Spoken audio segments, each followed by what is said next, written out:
할렐루야. 역사의 주관자이신 하나님을 찬양합니다. 어려운 국제 정세 가운데도 우리 민족을 사랑하시는 하나님의 세심한 손길을 느낄 수 있습니다. 어떤 것 하나 확실한 것이 우리 앞에 없지만 우리 다음 세대에게만큼은 꼭 전쟁의 위협이 없는 그런 나라를 물려주기를 간절히 소원하면서 하나님께 기도하며 나아가야겠습니다. 하나님께서 우리에게 허락하신 이 나라 대한민국을 성도 여러분들이 더욱더 사랑하시고 위하여 기도하시기를 간절히 바랍니다. 사람의 노력, 사람의 능력은 한계가 있지만 그러나 하나님께서 도우시면 이 어려운 일도 능히 헤쳐나갈 수 있을 줄 믿습니다. 할렐루야. 십계명의 두 축은 하나님에 대한 계명으로 우리가 지난주까지 살펴본 대로 1계명부터 4계명까지였습니다. 그리고 오늘 우리가 함께 읽은 제5계명부터 10계명까지 6개의 계명은 사람에 대한 계명입니다. 그 중에서 오늘 우리가 함께 읽은 제5계명은 우리가 읽은 대로 내 부모를 공경하라. 그리하면 내 하나님 여호와가 내게 준 땅에서 내 생명이 길리라 하는 그런 약속이 있는 계명입니다. 자녀된 자로서 이 계명이 무겁지 않은 사람이 아마 아무도 없을 거예요. 나는 이 계명을 잘 지키고 있어 라고 자신 있게 얘기할 수 있는 사람은 아마 거의 없을 겁니다. 여러분은 어떤 모습으로 부모님을 공경하고 계십니까? 오늘 말씀을 통해서 하나님께서 우리에게 주신 이 계명을 다시 한번 우리가 깊이 생각하면서 우리의 인생, 우리의 가정, 우리의 모든 하나님 백성으로서의 삶이 회복되는 그런 귀한 말씀이 되기를 주님의 이름으로 간절히 축원합니다. 부모를 공경하라고 하는 이 계명의 특징은 먼저 아까 말씀드린 대로 사람에 대한 첫 번째 계명이고 이 사람에 대한 계명 중 유일하게 하나님이 언급되어 있는 계명이고 긍정문으로 되어 있는 뭐뭐 타라 라고 하는 긍정문으로 되어 있는 계명이고 그렇게 할 때 축복의 약속이 연결되어 있는 그러한 계명입니다. 그렇다면 공경하라라고 하는 것의 의미는 뭐냐? 이 단어의 원어적 의미는 무겁게 여기다라는 의미가 있습니다. 단순하게 우리가 부모를 공경하라 하면 부모님을 잘 봉양하고 경제적으로 잘 돌봐드리라 라는 것만 우리가 생각하기 쉬운데 그것은 당연히 해야 되겠지만 그것 이전에 본질적으로 우리가 생각해야 될 하나님의 말씀이 있다는 겁니다. 그 말씀의 의미는 바로 무엇인가 하면 무겁게 여기라라는 말에 같은 말은 가볍게 여기지 말라는 이야기입니다. 중요하게 생각해라는 그런 의미입니다. 이 공경과 관련된 단어의 그 어원 중에 그래서 사람의 장기가 하나 표현되어 있는데 그것이 바로 간이라는 거예요. 간이라고 하는 것과 공경이라는 것이 굉장히 연관되어 있다. 그만큼 중요하다. 그런 의미입니다. 장기 중에서 나빠지고 나서야 정말 그 중요성을 알 수 있고 상태를 알 수 있는 장기가 간이라고 하는데 모든 좋지 못한 것들을 해독하는 장기죠. 그만큼 중요하다는 겁니다. 어떤 것 하나 중요하지 않은 게 없지만 여러분들이 그래서 부모를 공경하라는 말의 의미가 어떤 의미인지를 잘 생각해 봐야 합니다. 내 부모를 공경하라고 하는 말씀 속에 담겨 있는 하나님의 명령은 그리고 또한 이것입니다. 부모가 어떠한 사람이든지 부모가 내게 어떻게 했든지 간에 그것과 상관없이 역할 평가가 아닌 그 존재 자체로 이미 소중하고 귀중한 분이니 그 존재 자체를 소중하고 귀중하게 여겨야 한다라고 하는 것이 바로 공경하라고 하는 것의 의미로 담겨 있습니다. 그런데 고대 근동지방에서의 그 부모라고 하는 말의 원래 의미는 아버지만을 뜻하는 것이었습니다. 요사이의 아버지의 위치가 상당히 많이 흔들립니다. 여러분들도 많이 들은 이야기이고 제가 가까운 친한 목사님이 직접 자기 집에서의 자기의 위치를 표현을 하더라고요. 집에서의 제 1위는 반려견이고 2위는 자식이고 3위는 엄마고 그리고 나는 사위다. 내가 뭐 어디 미용실 가서 머리만 깎고 와도 막 뭐라고 몇만 원 썼다고 뭐라 하는데 강아지 그 미용실 데려가서 뭐 몇만 원씩 쓰고 병원 가서 못 쓰는 거는 하나도 안 아깝다고 얘기한다는 거예요.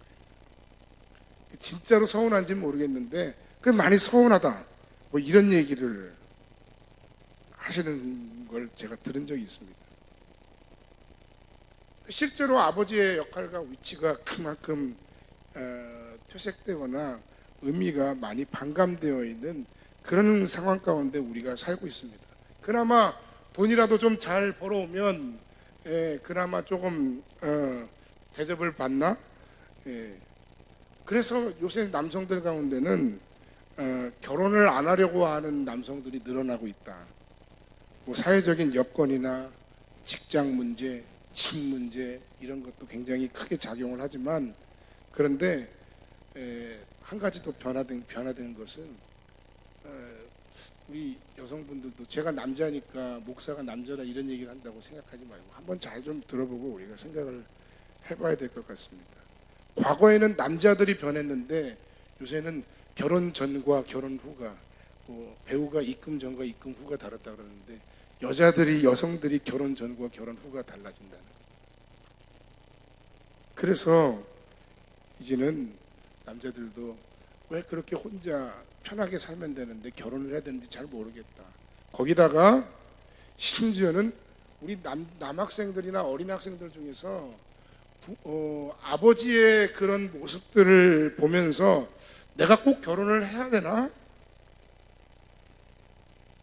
그런 자녀들이 상당히 많이 실제로 늘어나고 있다는 겁니다. 물론 오늘의 주제는 아버지가 아니고 부모를 공경함입니다만 이 이야기를 하는 이유는 그만큼 가정에서 많은 문제거리로 등장하는 사람들이 남성이고 아버지이기 때문에 이런 이야기를 드리는 겁니다. 현대 부모는 아버지와 어머니를 다 의미합니다. 이 아버지와 어머니의 역할과 존재와 그런 모든 것과 상관없이 성경은 우리에게 부모를 공경하라라고 말씀을 하고 있습니다. 부모에 대한 두 가지 극단적인 태도가 나오는데 여기서 첫 번째는 지나치게 의존하는 태도입니다. 부모가 자녀를 위해 수고하는 것은 마땅하나 부모가 자녀의 모든 것을 다 책임질 수는 없는 것입니다. 왜냐하면 부모는 하나님이 아니기 때문입니다. 부모 스스로도 그것을 알아야 하고 자녀도 스스로의 마음속에서 그것에 대해서 최소한의 마음의 정리를 하고 있어야 된다는 겁니다. 결국 그 자녀의 삶은 스스로가 책임지고 스스로가 결정하고 스스로가 살아가게 됩니다. 다만 부모는 그 자녀가 자신의 삶의 독립성과 정체성을 찾을 수 있도록 도와주고 특히 하나님을 의지하고 이 힘든 세상 속에서 믿음으로 살아갈 수 있는 힘을 복돋아주는 것, 그것이 전부인데 그런데 요새 많이 나오는 이야기 뭐 헬리콥터 맘이라는 얘기도 지나갔습니다만 나오기도 하고 캥거루족이라는 것도 나오죠. 40대가 되고 50대가 됐는데 여전히 부모의 뱃속에서 부모에게 의지할 수밖에 없는 자녀는 이런 모든 유아적 태도를 버리고 하나님 앞에서 자신의 정체성과 자아를 세워 부모의 하나님이 아니라 나의 하나님으로 부모가 믿으라고 강요하는 하나님이 아니라 내가 만나고 내가 고백하고 내가 의지할 수밖에 없는 그 나의 하나님으로 진지하게 만나고 진지하게 서야 한다는 겁니다. 저는 신앙인의 자녀들이 부모를 공경하는 모습 가운데 이것도 굉장히 중요하다고 생각을 해요. 부모가 믿으라고 한다고 해서 내가 왜 나가야 돼? 이런 게 아니라 부모의 가지고 있는 그 믿음의 뿌리, 그 신앙의 뿌리가 무엇인지, 왜 부모님이 저토록 열심히 신앙생활을 열심히 하고 하나님을 의지하고 나한테 그렇게 강요하면서까지 신앙생활을 하라 그러는지 그 이유를 스스로가 찾아야 된다는 겁니다. 물론 부모님도 강요만 해서는 안 되겠지만 그게 중요해요. 저는 신앙적으로 이것도 굉장히 중요한 부모 공경의 한 요소라고 생각합니다. 특히 우리 자라나는 세대의 학생의 청년들을 보면 부모가 신앙생활을 해서 교회 나오는 자녀들 또는 청소년들, 청년들이 많기 때문에 더더군다나 그렇습니다. 우리 주변에 그런 청소년들과 그런 청년들 가운데 잘 하나님이 믿어지지 않는다고 심각하게 고민하고 힘들어하는 청년들을 가끔 봅니다.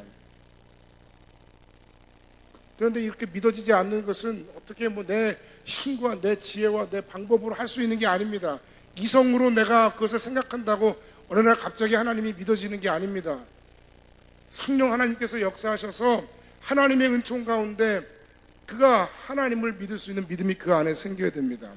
그런데 제가 한 가지 그런 여러분들에게 팁을 드리고 싶습니다. 그게 뭐냐면 신앙생활할 때 우리가 겸손히 한번 우리의 인생을, 나 자신을 이 세상에 대해서 진지하게 한번 돌아보고 생각하는 여러분들 되기를 간절히 부탁드립니다. 하나님이 안 믿어져요. 하나님, 날 좀 믿게 해주세요. 목사님 말씀 통해서 내가 좀 내 마음 가운데 하나님이 믿어질 수 있도록 좀 도와주세요.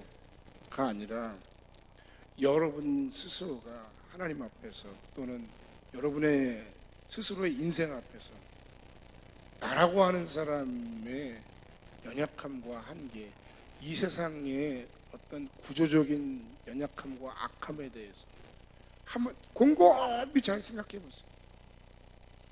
그러면 정상적으로 제가 생각하기에는 어떻게든지 따라 나올 수밖에 없는 우리의 신앙의 고백은 나의 힘과 나의 능으로 할 수 없는 이 세상 가운데 우리는 하나님을 찾을 수밖에 없는 존재라는 것입니다. 이 세상과 우리의 인생을 주장하시는 하나님을 믿기로 결단할 수밖에 없는 것입니다. 그렇게 진지하게 내 인생과 삶을 고민하면서 나를 도우실 누군가가 있으신데 그분이 하나님이십니다라고 그 하나님을 간절히 믿고 찾으면 그 하나님께서 여러분의 마음 심령 가운데 찾아와 만나주시고 깨닫게 하실 줄로 믿습니다. 근데 반대로 나는 하나님이 잘 안 믿어지는데 날 좀 믿게 좀 해보세요. 그렇게 하나님을 시험하는 신앙, 그렇게 목사를 테스트한 듯한 말씀 앞에서의 태도와 그런 교만함으로는 결코 하나님의 은혜를 받을 수가 없습니다. 인생과 세상에 대한 안타까움 앞에 내가 할 수 있는 것, 그것이 무엇일까를 진지하게 먼저 고민하면 그 안에서 하나님을 의지하는 것밖에 방법이 없고, 그렇게 무릎 꿇을 때 하나님은 누군가에게 그렇게 하셨던 것처럼 여러분에게도 찾아가 주시고 여러분을 만져주시고 여러분을 만나주시고 역사하시는 줄로 믿습니다. 부모에 대한 극단적인 태도 가운데 그러므로 지나친 의존은 잘못된 것입니다. 신앙이든 그것이 삶이든. 두 번째, 부모에 대한 극단적 태도 두 번째는 바로 무관심과 외면입니다. 왜 무관심하고 왜 외면하느냐? 한 두 가지 정도의 이유가 있는데 그 이유는 먼저 상처 때문입니다. 과거에 어떤 부모와의 어떤 불화와 혹은 학대와 혹은 여러 가지 분노의 일들, 어린 시절에 겪지 말았어야 했던 일들을 겪고 말았을 때 그 마음에 얼마나 힘들고 상처가 되고 아팠겠는가 하는 거예요. 그러나 그럼에도 불구하고 성경은 그런 모든 상처가, 그런 부모와의 모든 관계가 하나님의 명령인 부모 공경을 안 해도 되는 핑계가 될 수는 없다라고 가르치고 계십니다. 결국 부모를 공경하라는 그 말씀의 핵심은 이미 말씀드린 것처럼 그들의 역할로서가 아니라 그들의 중요도를 따지는 것이 아니라 그 존재 자체를 귀중히 여겨야 한다는 말씀입니다. 부모는 그 존재 자체를 인정받고 중하게 여김이 마땅하다. 또 한 가지는 이기심 때문입니다. 너무 많은 사랑을 받은 걸 잘 알아요. 그럼에도 우리가 배은망덕한 겁니다. 너무 큰 사랑을 받았음에도 불구하고 자기 혼자 자기의 노력으로 자기가 수고하여 이런 모든 결과가 왔다라고 착각하고 있다는 겁니다. 대부분의 우리의 모습이고 저의 모습입니다. 이런 두 가지 극단적인 풍요에 대한 태도는 다 성경적이지 않은 것입니다. 다 하나님이 기뻐하시는 모습의 삶이 아닙니다. 그러면 우리가 구체적으로 어떻게 이 부모님을 공경하라고 하는 이 10계명의 제5계명의 말씀을 우리가 우리의 삶의 실제 가운데 적용할 수 있을까? 첫 번째는 용서하고 사랑하라라는 것입니다. 대부분은 아니겠지만 실제로 가족끼리 서로 안 보는 가족들이 굉장히 많다는 거예요. 형제끼리 안 보고 부모와 심지어 안 보고 자녀와 보지 않는 그런 사람들이 우리 주변에 의외로 많다는 겁니다. 이미 말씀드린 것처럼 이런 경우는 어린 시절의 상처 때문입니다. 분명히 말씀드리지만 그 상처는 결코 작은 게 아닙니다. 그 상처를 축소시키려고 하는 것이 아닙니다. 그 상처가 힘들지 않다는 것이 아닙니다.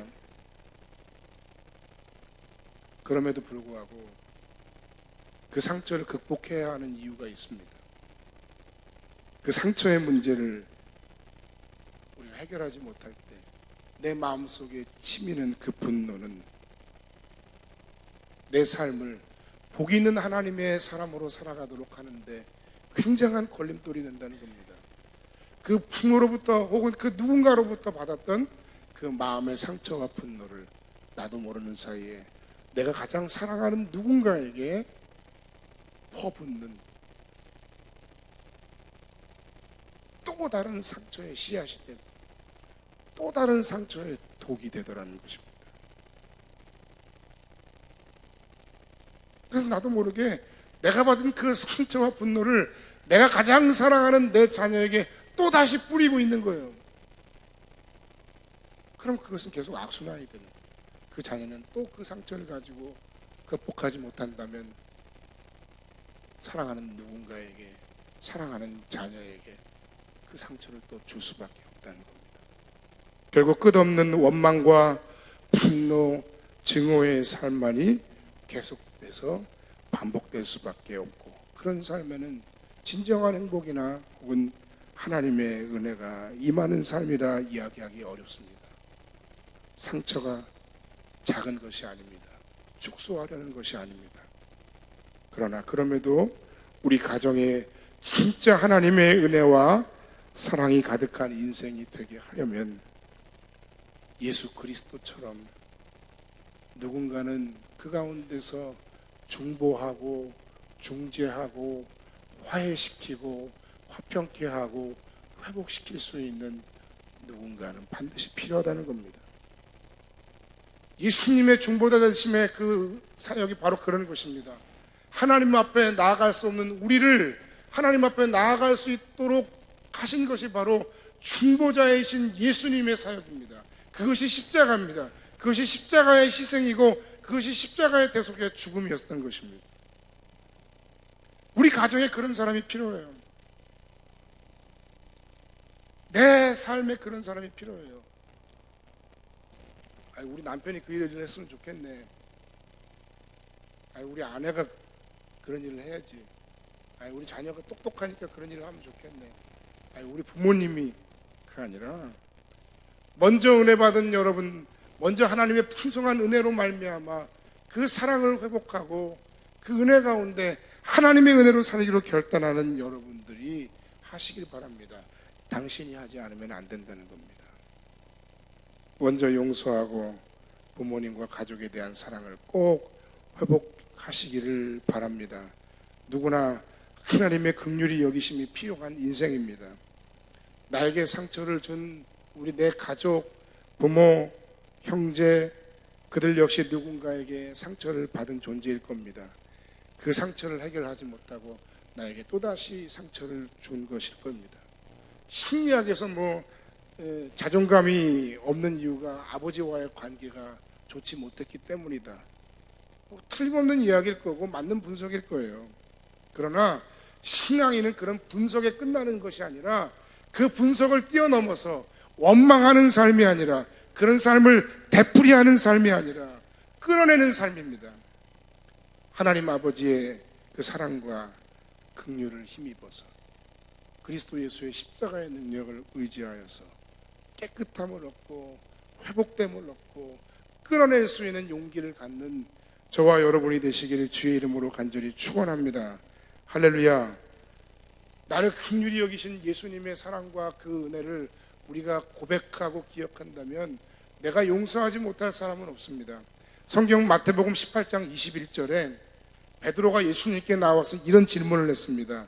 뭐라고 질문했냐면, 만일 형제가 내게 죄를 범하면 제가 몇 번이나 용서를 해야 되겠습니까? 그래서 예수님이 70번씩 7번이라도 해라. 490번이요? 그 이상 하라는 겁니다. 무한대로 하라는 겁니다. 그러면서 예수님이 비유로 하신 말씀이 있는데, 어떤 주인의 종이 그 주인에게, 그 임금에게 1만 달란트의 빚을 졌습니다. 자신이 가지고 있는 모든 것을 다 팔아도 그 빚을 갚을 수가 없어요. 1만 달란트니까 감이 안 오겠죠. 한 100억쯤 된다고 칩시다. 그쯤 될 거예요.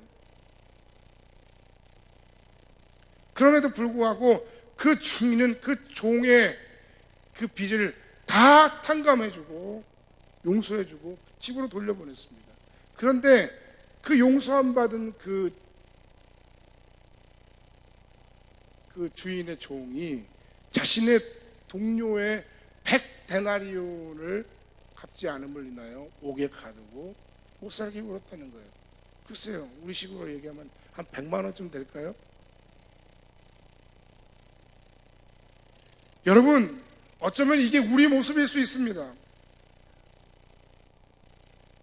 부모를 원망하고 누군가를 원망하고 우리의 삶의 아픈 상처를 원망하고 그것 때문에 내 인생이 이렇게 됐다고 원망하다가 보니 이제 나이를 먹고 좀 돌아보니까 나는 내가 욕하고 내가 원망하던 그 사람들보다 훨씬 더 못하고 있을 수도 있다는 사실. 예수님이 그래서 마태복음 18장 35절에 이렇게 얘기합니다. 따라합시다. 너희가 각각 마음으로부터 형제를 용서하지 아니하면 나의 하늘 아버지께서도 너희에게 이와 같이 하시리라. 할렐루야. 하나님은 긍휼히 여기는 자를 긍휼히 여기십니다.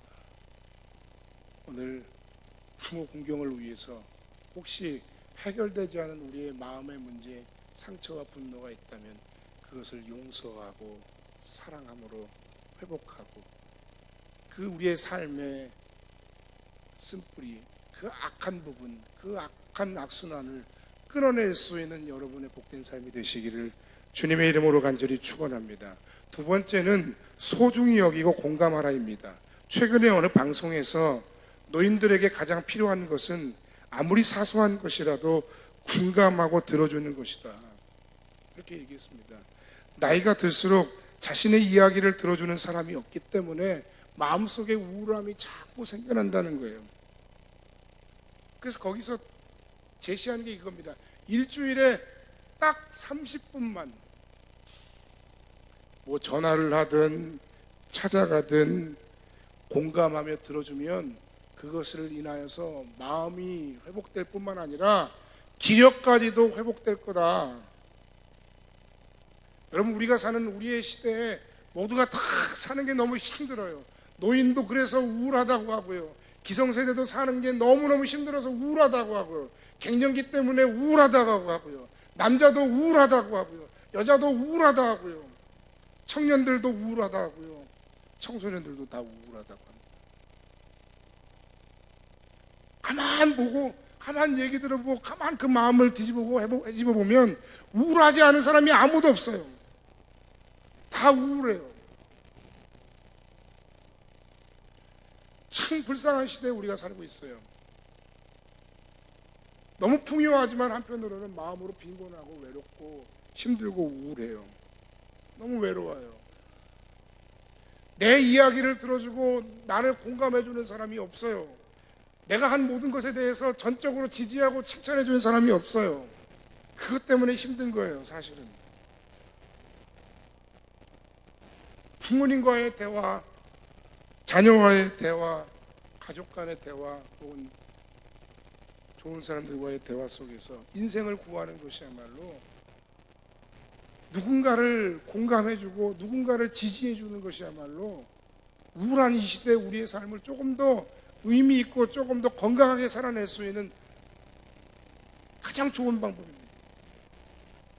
특히 우리의 부모님들에게 이렇게 내 부모를 공경하라 하신 예수님의 하나님의 말씀 앞에 소중히 여기고 그 이야기를 경청하고 공감함을 통해서 우리의 삶을 좀 더 복되게 하고 하나님의 말씀과 명령 앞에 순종하는 그런 저와 여러분들이 되시길 주님의 이름으로 간절히 축원합니다.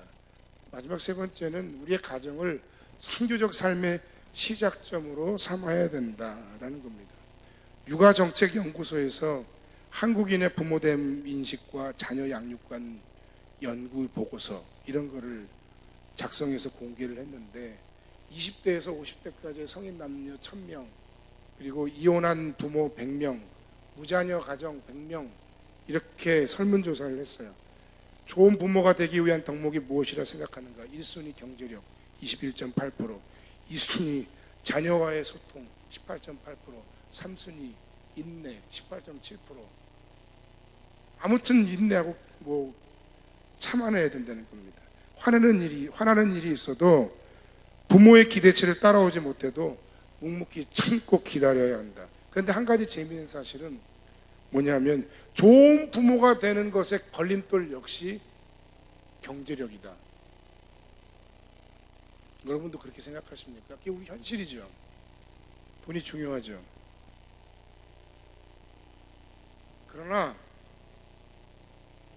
그 현실 앞에서 우리가 그렇게 이야기하고 그렇게 고백하면 안 될 것 같아요. 지난번에 티나모니의 정금옥 팀장이 오셔서 하지 말아야 할 말, 나가, 죽어, 네가 그럴 줄 알았다 이런 얘기를 하지 말라고. 오히려 밥을 잘해주면 나갔던 아이도 결국 집에 잘 돌아온다. 우리의 가정은 하나님의 사랑을 매일의 일상에서 증거하는 선교적 삶의 시작점이어야 합니다. 율법적으로 말고 야 이렇게 해야지, 야 저렇게 해야지가 아니라 정말 진정성 있는 사랑으로 그들을 서로 이해하고 품어주고 격려하고 지지하고 공감해주는 그 모든 과정 속에서 아이도 부모도 노인도 누구나 다 말할 것도 없이 다 공감해주고 들어주고 지지해주고 칭찬해주는 걸 듣고 싶어요. 그게 우리 마음이에요. 해가 갈수록 더한 것 같아요. 저를 가만히 저를 봐도.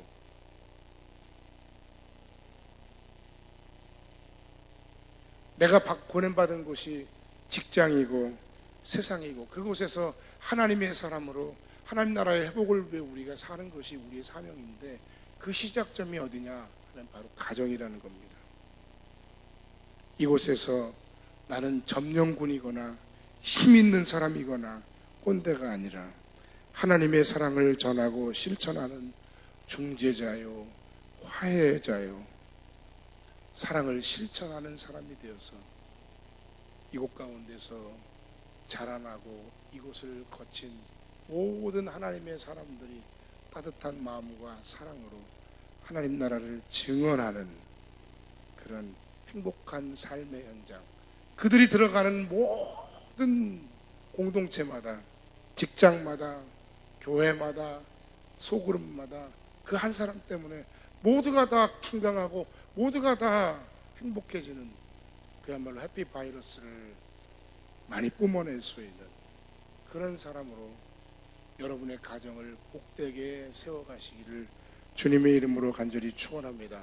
결론의 말씀을 드리고 말씀을 마칩니다. 내 부모를 공경하라. 그리하면 내 하나님 여호와가 내게 준 땅에서 내 생명이 길리라. 하나님은 축복을 약속하셨습니다. 그런데 최고의 축복은 나의 사랑과 용서와 섬김과 공경 속에서 우리의 가정과 자녀들이 사랑이 많고 따뜻한 하나님의 자녀요, 자신감 넘치는 하나님의 사람으로 세워져 가는 것입니다. 또 한 가지, 부모와 함께하는 시간은 우리에게 계속 주어지지 않는다는 것입니다. 최근에 기독교인으로 개종한 이어령 작가가 젊은이는 늙고 늙은이는 죽는다, 굉장히 당연한 이야기처럼 들리지만 삶에 대한 깊은 통찰이 있는 이야기라고 생각합니다. 우리에게 주어진 시간과 기회가 그렇게 많지 않습니다. 처음에 드렸던 질문, 당신은 얼마나 부모를 공경하십니까? 라는 질문의 의미를 다시 한번 새겨보길 바랍니다. 당신은 당신의 부모를 얼마나 존중하고 계십니까? 어떤 존재로 여기십니까? 당신의 실제 삶에서 당신의 부모는 어떤 분이십니까? 오늘 아침에 이 질문에 여러분 스스로 대답하고 약속하신 하나님의 축복의 말씀을 다 받아 누리는 복된 인생이 되시기를 주님의 이름으로 간절히 축원합니다.